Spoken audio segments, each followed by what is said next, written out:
it seems like the devil takes some things out and he puts some things in. He made this guy so strong that everybody's afraid of him. I mean, you can't tie this guy up even with chains because he breaks the chains and gets away.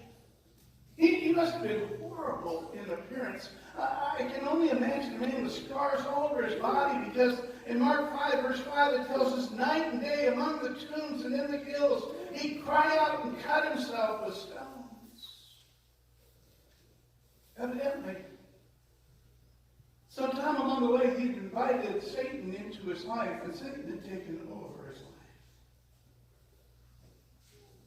Now, we may not be demon-possessed this morning, but the strange thing is, if a person tries to handle the weaknesses in his life by his own power, sometimes we find ourselves in the same predicament as this man.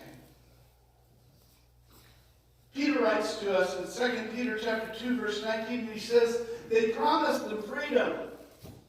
Well, they themselves are slaves to depravity. For a man is a slave, catch this, to whatever has mastered him. You ever feel this way? You ever gone through those times in your life? I hope you have, because I have. When you look at yourself and you say, who am I really? Am I the guy that goes to church Sunday and sings praises and says prayers at home and reads my Bible? Or am I the guy at work on Monday through Friday that shares those jokes that, to be honest with you, I'd be embarrassed if my Christian friends heard?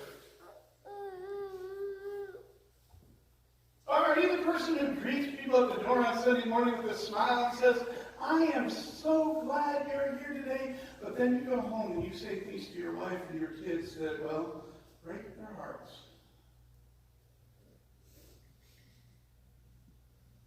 Do you ever feel like you're powerless?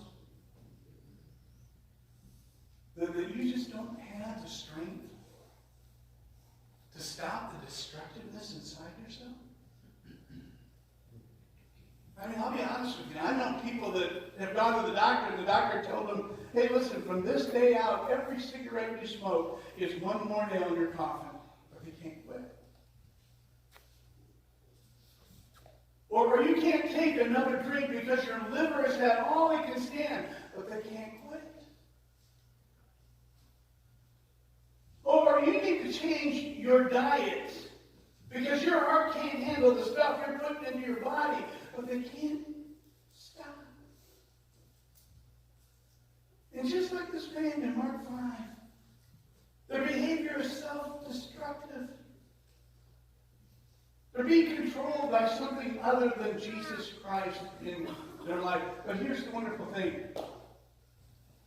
Jesus came along to even this guy that was filled with demons, to the place that he had no more control anymore, and Jesus gave him a transformed life. Mark 5, verses 6 through 8 says, when he saw Jesus at a distance, he ran and fell on his knees in front of him. And he shouted at the top of his voice, what do you want with me, Jesus? Son of the Most High God? Swear to God that you won't torture me. For Jesus had said to him, come out of this man, you evil spirit. Now I'd like to look at 3 steps that Jesus took that led to this man's transformation today. The first is this. Jesus went out of his way to find this man. Have you ever noticed that Jesus goes out of his way for people? But to be honest with you, other people just really don't have time. I mean, this may be the first time in years that anybody stood toe-to-toe with this guy and yet was unafraid. This guy's yelling at the top of his lungs, and I can just hear Jesus say, evil spirit, get out of there. He doesn't have to raise his voice. He knows who's in control.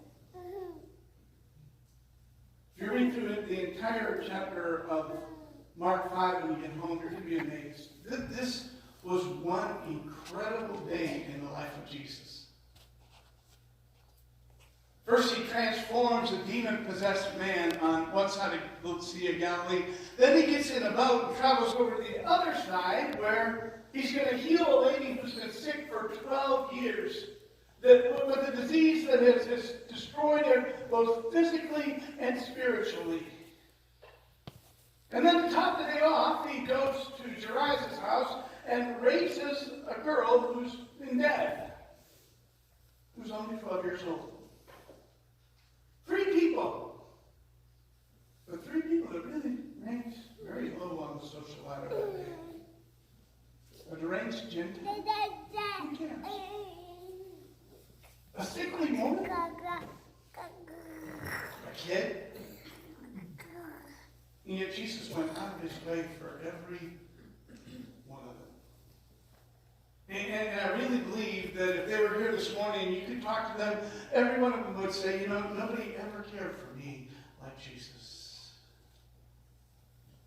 But the second step that Jesus took after he found the man was that he removed the source of evil from his life. Verses 10 through 13 says, and he begged Jesus again and again not to send them out of the area. And a large herd of pigs was feeding on the nearby hillside. And the demons begged Jesus, send us into the pigs. Allow us to go into them. And Jesus gave them permission. And the evil spirits came out of the man and went into the pigs. And a herd of about 2,000 in number rushed down the steep bank into the lake and were drowned. So get the picture here. This demon-possessed guy. The demons inside say to Jesus, don't just send us away. Send us into that herd of pigs over there. So Jesus says, go, and they go. And the pigs run off this cliff, dive into the Sea of Galilee, and all of them drown. Now I bring that up to you because I think there are 2 occurrences here for the very first time in the history of the world. I think this is the first time you'll ever find devil's ham. Or swine flu. Jesus removed the source of evil from this man's life. Have you ever been to a Bible meeting? Or to a week of church camp? Or to a Christian conference for a few days? I know many of the men in here have been through the road to Emmaus. And changes take place in people's lives. Not right away. It takes a little bit of time. But after a day or two, decisions begin to be made for the Lord. Now, I think there are a couple of reasons for that. I think the first is what they take out of life. You know, if you go away to a Christian conference, or if you go away to a week of camp, you have to leave some things. I mean, you have to leave your TV set. You have to leave your phone. You have to leave your CD player. You have to leave your radio. And for a little while, they take away the things of the world, those influences on you that you don't even realize are influencing you. And then they say, when you come, bring this, bring your Bible. Bring a pencil, bring a pad.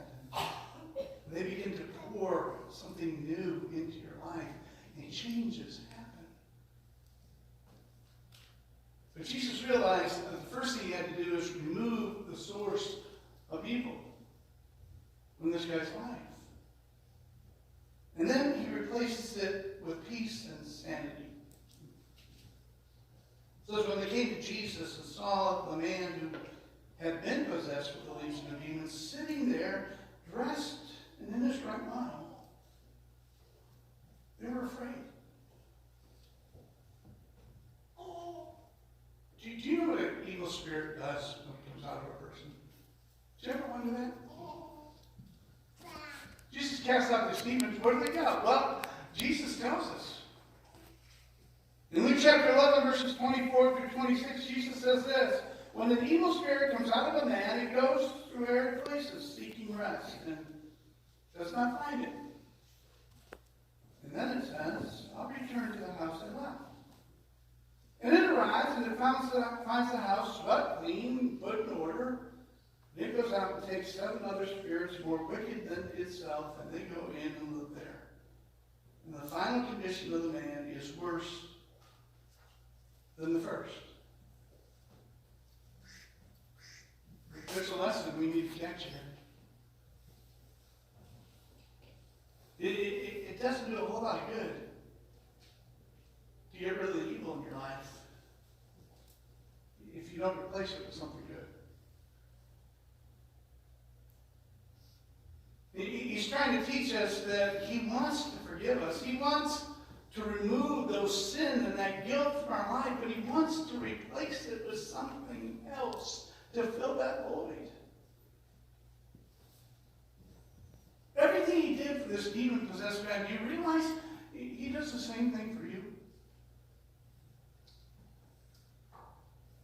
That Jesus went out of his way to reach you. In the next couple of weeks, we're going to start into a series of messages leading up to Christmas. And what's Christmas all about? Except that God left the throne of glory. He left heaven to come here to reach you. Do you understand that? Jesus goes out of his way to reach us. And then when we surrender to him, he takes the hurt that we've been carrying for so long, those sins that have just been eating us alive, he takes them out of our life and replaces it with his Spirit. And I know what a lot of you are thinking this morning. The same thing that I thought time and time again when I read about this demoniac. But I'm not possessed by a demon. I mean, I'm not perfect, but I'm not that bad. Let me ask you a question this morning. What does Jesus need to take out of your life? Probably not demons. But you have to admit with me that in every one of our lives, there are some areas where Satan has too much control. Maybe it's the demon of greed. Maybe you're just consumed with the desire to accumulate, and all you want is more. Adam Clark said, for earthly prosperity, men are apt to forget heavenly things.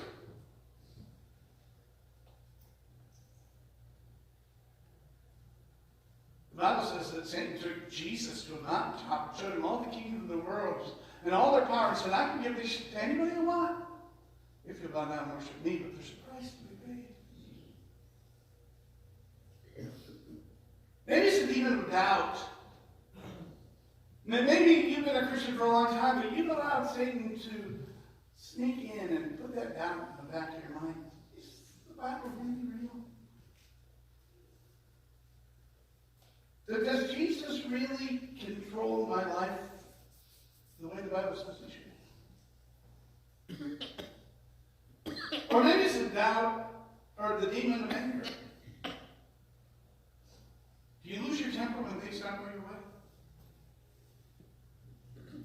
And have you ever flown off the handle with somebody to the point that anybody watching you would say, is that really a Christian? Or maybe it's a demon of envy.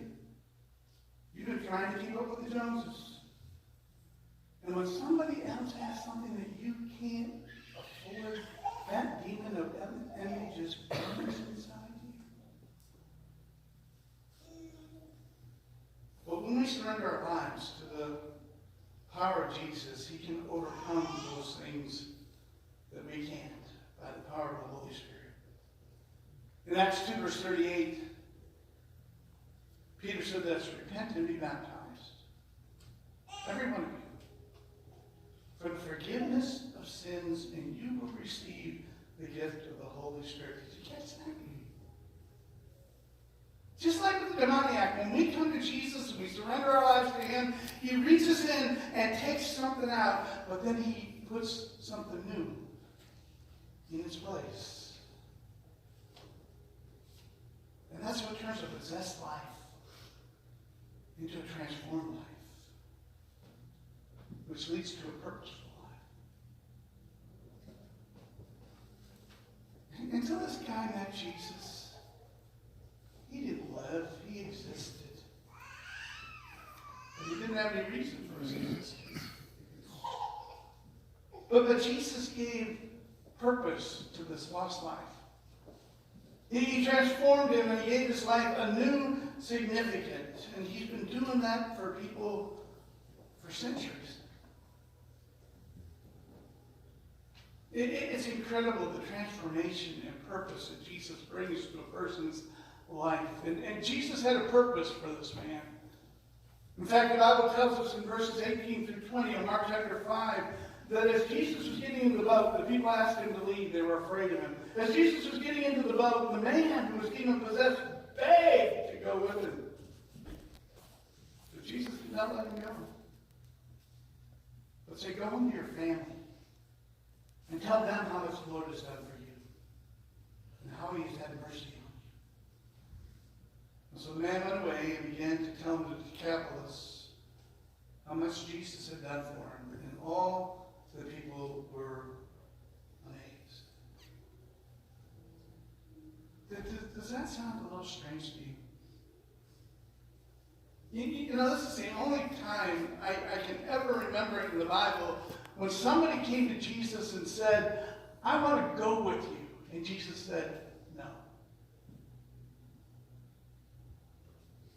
No, there's a different purpose for your life. You go home. You go back to your family. You go back to your neighborhood. And you tell them everything God has done for you. You know what I found? Sometimes it's easier to share God on the other side of the world than it is to share Him down the street.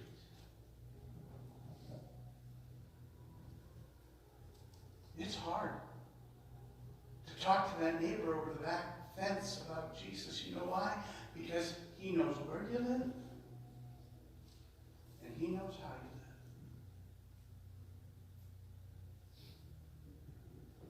This demoniac would rather get in the boat. He'd like to go away. It'd be a whole lot easier than to have to go back to those people he hurt. To those people that he had scared to death for years. But he did. He obeyed. And here's the interesting thing. This isn't the only trip that Jesus makes to this area. 3 chapters later, in the 8th chapter of Mark, Jesus goes back to the same place. To this place where just a little while ago they said, get out of here. We don't want you around. You scare us to death. You know what happened that time? The next time Jesus comes to this area, the people flock out to meet him. They bring their sick and the afflicted and the demon-possessed to be taken care of by Jesus. And they listen to what he teaches. And on this same place where they sent him away, it says that Jesus fed 4,000 men, plus women and children, who came to hear him. And I can't help but think that part of the reason that they were waiting for Jesus the second time was because a man that they had known,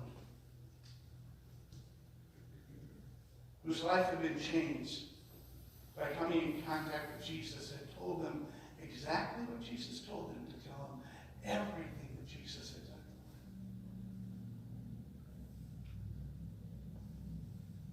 You see, if Jesus can do that with a man who, for a long time in his life, dedicated his life to Satan, what can he do if we would surrender the same way today?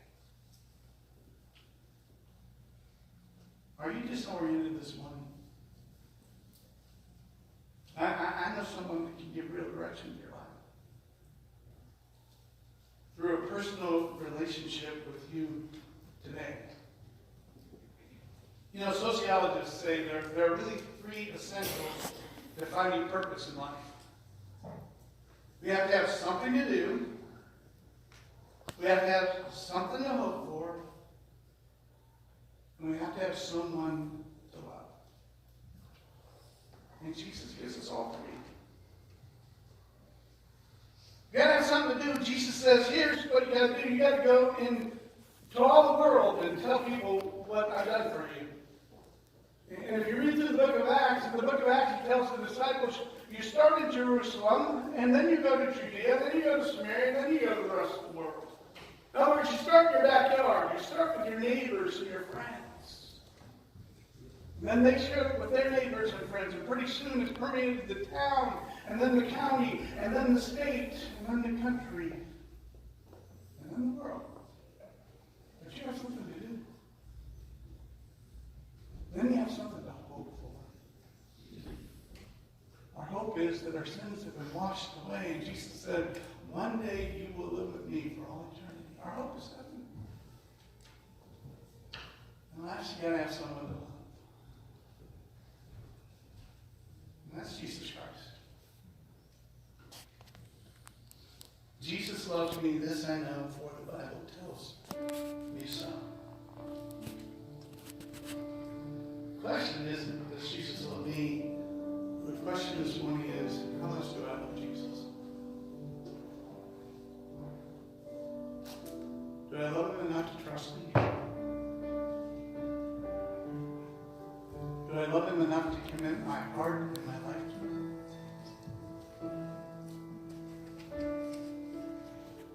Do I love him enough to say, where he leads me, I'll follow? Even if it's just down the street or across the fence.